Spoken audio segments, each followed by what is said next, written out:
at T-minus 38 minutes. The Falcon 9 has begun loading propellants and has been doing that since T-minus 35 minutes. Currently, the rocket-grade kerosene, or RP-1, is nearly fully loaded. Finally, the transporter erector, which is that white tower you can see on the side of the rocket, will retract away from the rocket slightly, just around T-minus 4.5 minutes. This provides clearance for the Falcon 9 to lift off. As for the spacecraft inside that fairing, at T-minus 15 minutes, the Starlink spacecraft finished transitioning to internal power. The vehicle remains healthy and is currently tracking no issues for tonight's launch. The weather's also looking great. No issues with ground level or upper level winds today. No clouds or lightning rules to violate. The weather is looking fantastic for tonight's launch, and the range is also go and is prepared to support today's mission. We can continue to count down to liftoff in just about 9 minutes. If for some reason we do have to call a hold on today's launch, we will have a backup opportunity for tomorrow, May 24th at 10:30 p.m. Eastern Time.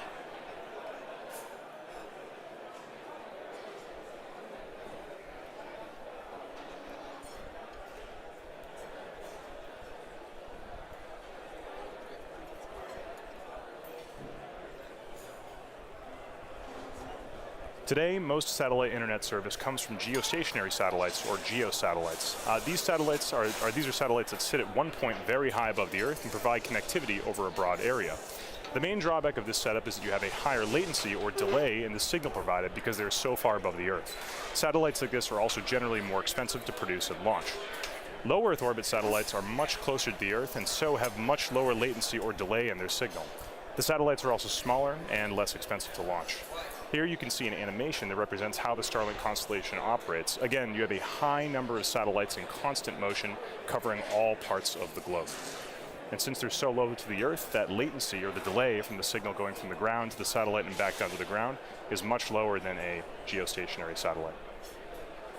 We've learned a lot over the past year and have had a lot of fun testing out the capabilities of those 2 test satellites. We successfully communicated with ground stations to run 4K video and even play video games over the link.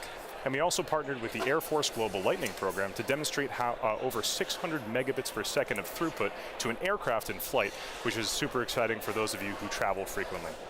The bulk of our team working this project is based in Redmond, Washington, and watching today's exciting launch, as you can see on your screen right there. They're just as excited as we are in Hawthorne to see this rocket take off tonight. As I mentioned earlier in the webcast, this is our first launch of a production-designed satellite system as part of our effort to launch a next-generation broadband internet satellite constellation. This will be, fun fact, this will actually be the heaviest payload ever flown on a Falcon 9 rocket, weighing roughly 30,000 pounds. Each of those individual 60 satellites weighs about 227 kilograms, or 500 pounds each. So while they're smaller than a typical communications satellite, they're still pretty sizable when you stack them all together. And that flat panel design maximizes space, allowing for a very dense launch stack, as you can see right on your screen right now, to take full advantage of that Falcon 9's launch capabilities. Starlink is also the very first Krypton-propelled spacecraft ever flown. Aside from being the native planet of Superman, Krypton also happens to be a nice blend of cost-effective and efficient propellant for ion propulsion. These ion thrusters enable the satellites to orbit raise, maneuver in space, and deorbit at the end of their useful life. The satellites also have a singular on-orbit solar array. This is one larger panel instead of 2, which minimizes potential points of failure. Solar cells are standardized and easy to integrate into the manufacturing process. The Starlink satellites are also equipped with an autonomous collision avoidance system. To our knowledge, this is the first of any satellite constellation ever. The satellites use inputs from the Department of Defense's debris tracking system to autonomously perform maneuvers to avoid collisions of space debris and other spacecraft. This capability reduces human error, which allows for a more reliable approach to collision avoidance. In addition, 95% of all the components on the satellites are demisable, which means that when these satellites are at the end of their life, they will be naturally slowed by the Earth's atmosphere and ultimately be vaporized into dust as they re-enter.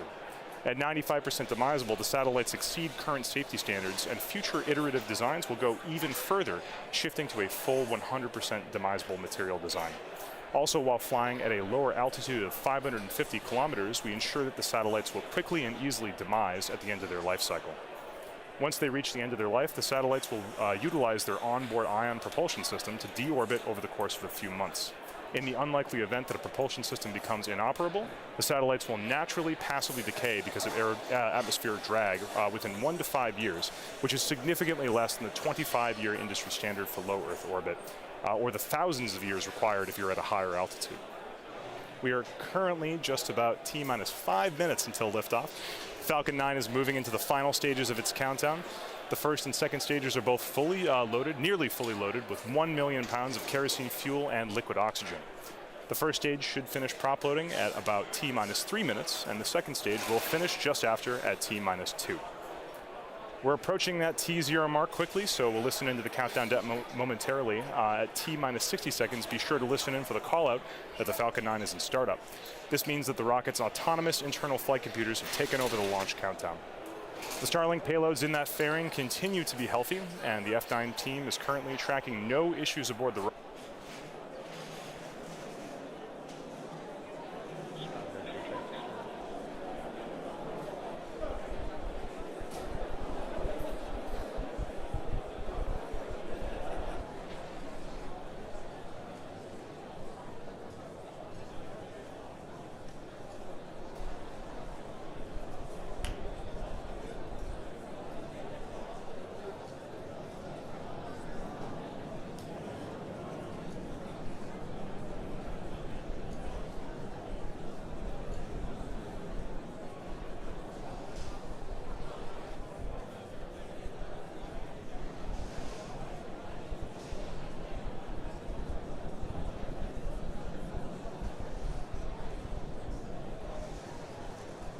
And Falcon 9 is on internal power.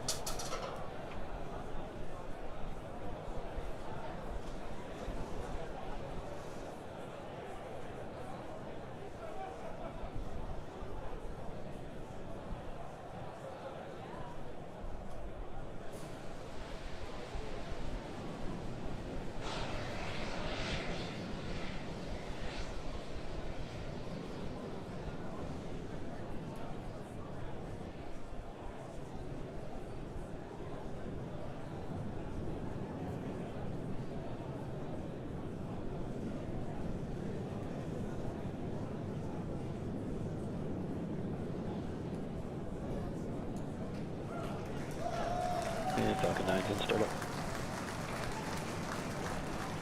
Gas close-up complete.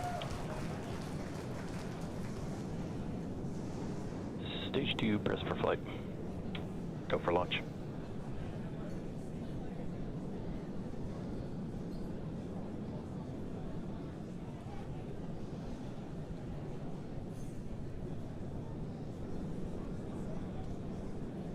T-minus 30 seconds.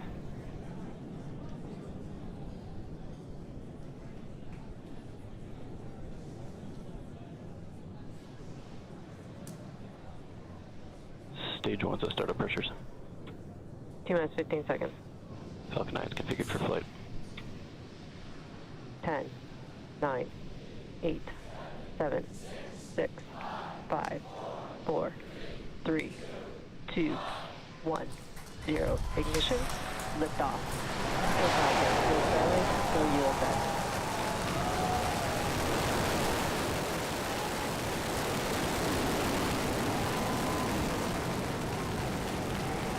Vehicles pitching downrange. Stage 1 propulsion nominal. Pad operation securing, step section 59 on LVNet.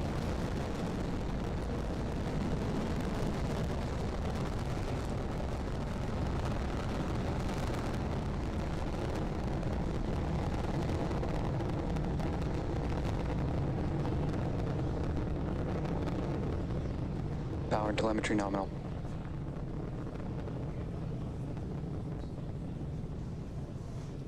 You are watching the Falcon 9 as it ascends through the Falcon 9 atmosphere is carrying the supersonic. SpaceX Starlink payload of satellites. Coming up in just a few seconds here, the vehicle is going to be passing through max Q. That is the point of maximum aerodynamic pressure on the vehicle. Let's listen for that call out. Vehicle is experiencing maximum aerodynamic pressure.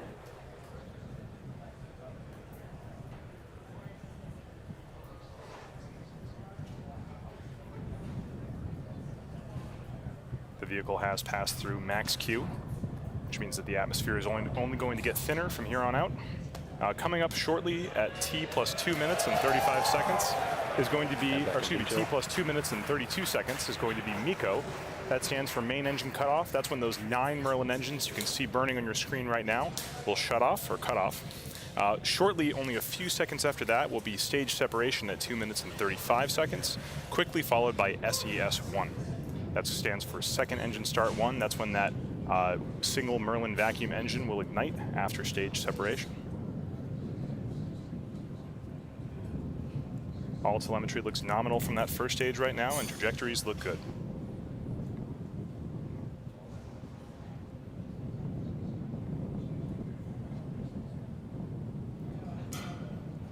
You can see the exhaust gases of those 9 Merlin engines expanding as it gets further and further up into the atmosphere. Stand by for MECO in about 5 seconds.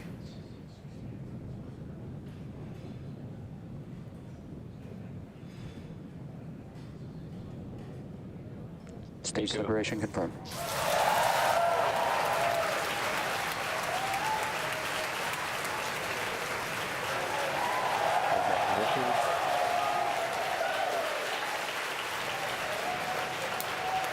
You can see it on your screen, and you can hear it through the cheers of the crowd here at SpaceX headquarters, that we just had a good MECO, we had a good stage separation, and we had a good second engine start. That second stage is now burning brightly on the right-hand side of your screen. That camera on the left-hand side is attached to the top towards the inner stage of the first stage. And on your right, you can see the fairing deploy from that Starlink satellite stack. The crowd here at headquarters cheering. I'm sure everyone up in Redmond is happy too.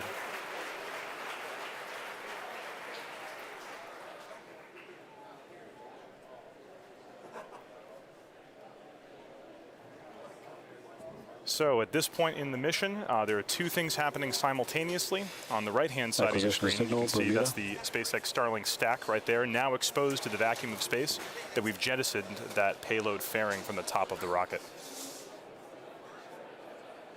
Right now you can see a view of the bottom of the second stage. That is the Merlin vacuum engine, currently burning brightly, doing its first of 2 burns to raise those satellites up to their deployment altitude of 440 kilometers above the Earth.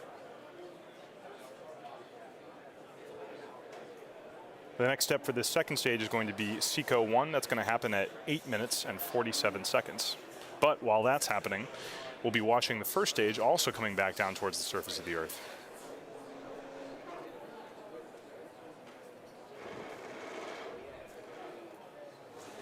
This will be the 3rd time that we have attempted to recover this first stage, this particular first stage.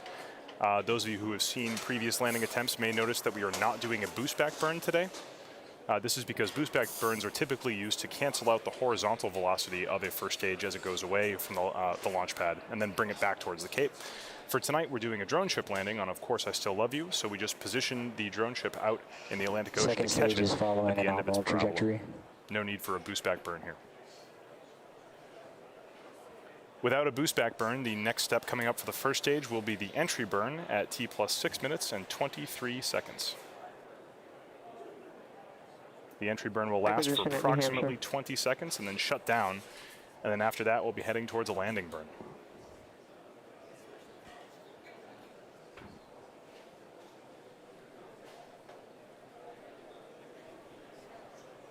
All telemetry looks good from that second stage as it continues to pick up speed towards that intended deployment altitude.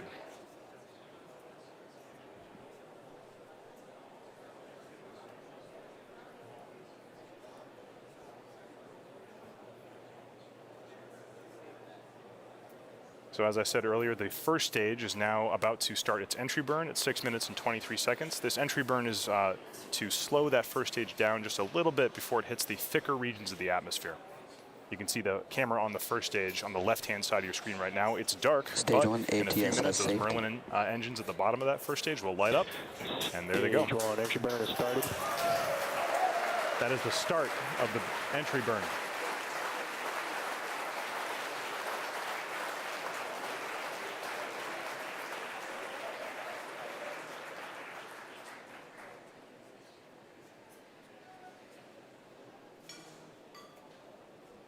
And stage 1, entry burn shutdown. And that's it. That is the end of the entry burn. The next step for that first stage is going to be the landing burn. You can see some aerodynamic flows past those grid fins right now on the first stage as it gets into the thicker and thicker regions of the atmosphere. Those grid fins help to Second stabilize the stage first stage continues as to it heads follow back a down nominal towards the trajectory. deck of Course I Still Love You.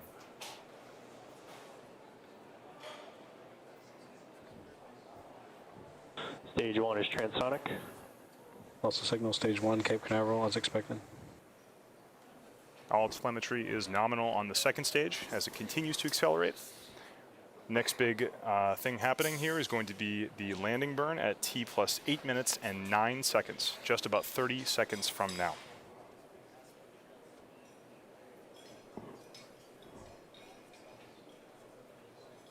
For those of you just joining us, we did have a successful liftoff at 10:30 p.m. Eastern Time from Cape Canaveral. The first stage was able to successfully separate and is now heading back for its third landing attempt in its history. Stage 1 landing burn has started. The landing burn has started as scheduled. We don't currently have video from that first stage, but stand by. We may Vehicles be at able terminal to get guidance. something from the drone ship. Landing burn started at 8 minutes and 9 seconds, and the landing is scheduled Landing legs are for deployed. 8 minutes and 30 seconds, just about now. You can Stage tell that here at 2 SpaceX FDS headquarters is we safe. haven't yet gotten any video from the drone ship, but we're just waiting for confirmation. And this is recovery. Falcon 9 has landed. Landing operators moving to procedure 11.100 on recovery 1 and ECF 9. While we're waiting for that, we are expecting SECO to happen shortly. That is second engine cutoff. Back shut down. It sounds like we may have confirmation that the first stage has landed. That is a shot from Of Course I Still Love You of the first stage of the Falcon 9 rocket for its third landing. Nominal parking orbit insertion.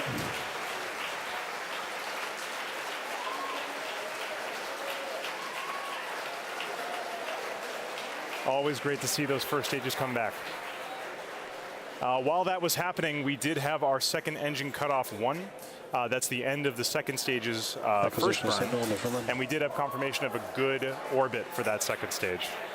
Right now, we're about to enter a coast phase, so we are going to take a quick break, but we're going to leave you with an animation that shows where we are in the coast phase. We will be back at about T plus 45 minutes into the mission for a second stage relight, followed by another short coast phase, and then payload deploy. Hopefully we'll be able to bring that deployment to you live on the webcast, so we will see you back here in about 35 minutes. Don't touch that dial.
Also signal Bermuda as expected.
New Hampshire as expected.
Also signal Newfoundland as expected.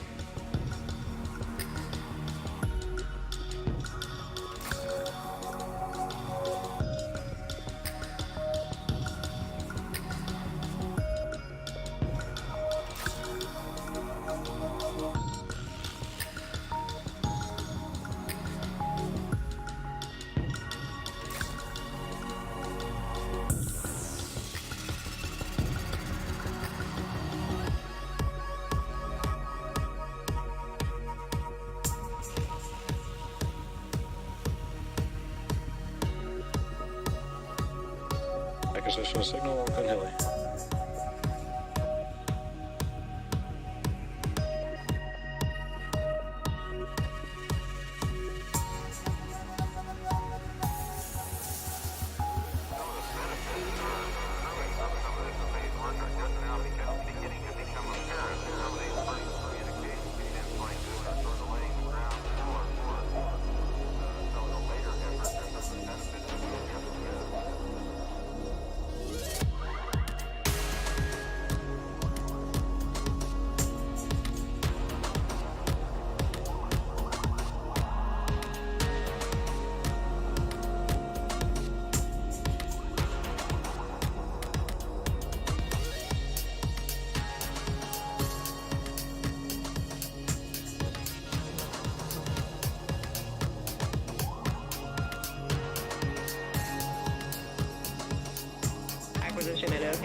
Acquisition of signal, Diego Garcia.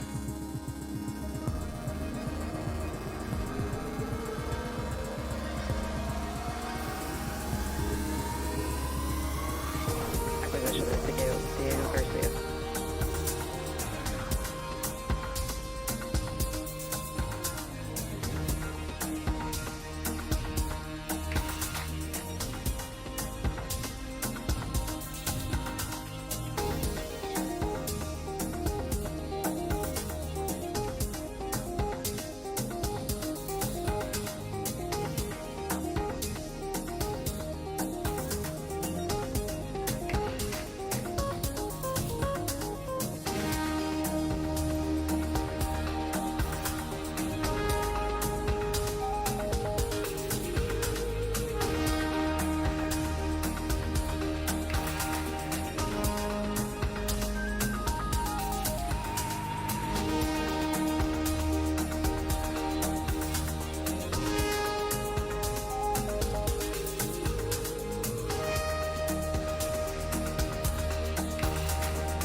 Welcome back to the webcast for the Starlink mission.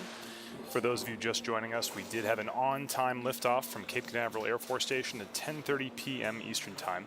After that, the first stage was able to take the second stage up into the atmosphere and then return for a third time on the deck of course, I Still Love You.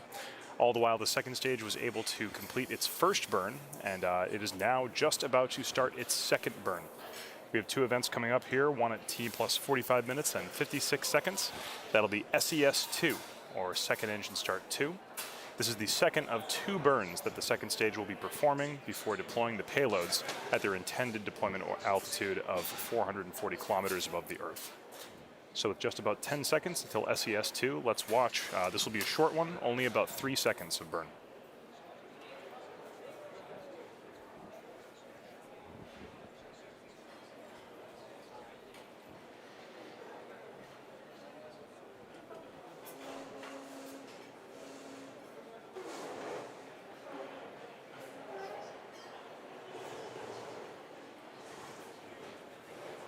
And back ignition, shut down. And there it is. That was short and sweet, but that was the second stage's second burn. SECO 2 just commenced. That's the second engine cut off too. Just waiting right now for confirmation that the second stage is in a good orbit. And we do have confirmation that the second stage is in a good orbit. So that completes the 2 of 2 burns for that second stage. We are going to go to one more brief coast phase, only about 15 minutes. At about T plus 1 hour and 1 minute, we'll come back to guide you through payload deploy, just 15 minutes from now.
as expected.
Acquisition of signal, Tasmania.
Welcome back to the webcast for the Starlink mission.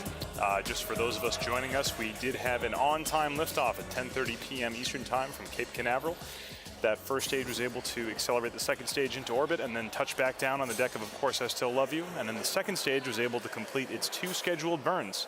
The second stage is now currently at the target deployment altitude of 440 kilometers above the surface of the Earth. As you can see on your screen right here, this is a beautiful view of those the stack of those Starlink satellites as they prepare for deployment. Deployment is scheduled for T plus 2 minutes and 10 seconds. Let's stand by and watch.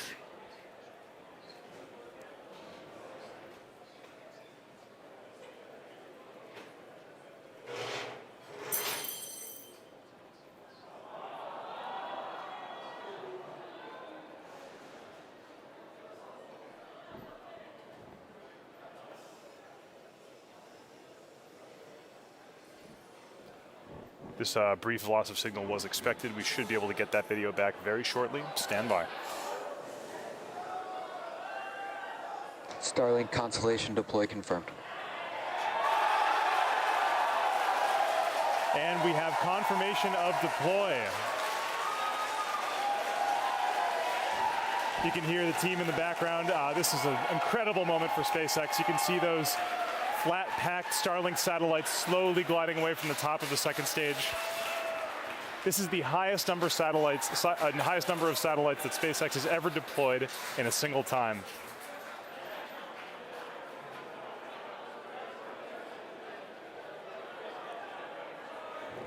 There are no deployment mechanisms between those spacecraft, so they really are just slowly fanning out like a deck of cards into space.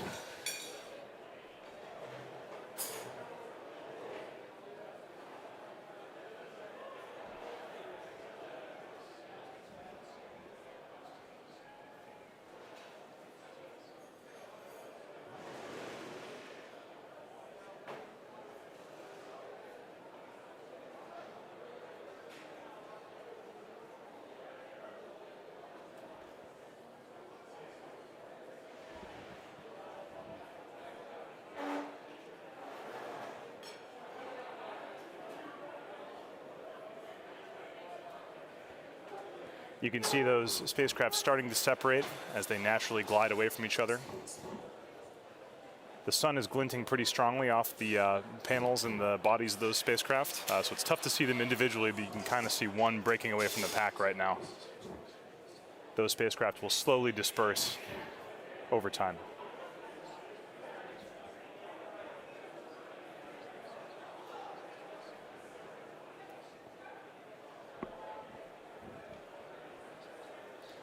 With that successful deployment, we're going to be bringing the webcast to a close. For those of you who just caught the end here, we did a successful liftoff, successful first and second stage and activities, and then finally a beautiful deploy, as you can still see ongoing on your screen right now at 440 kilometers above the Earth.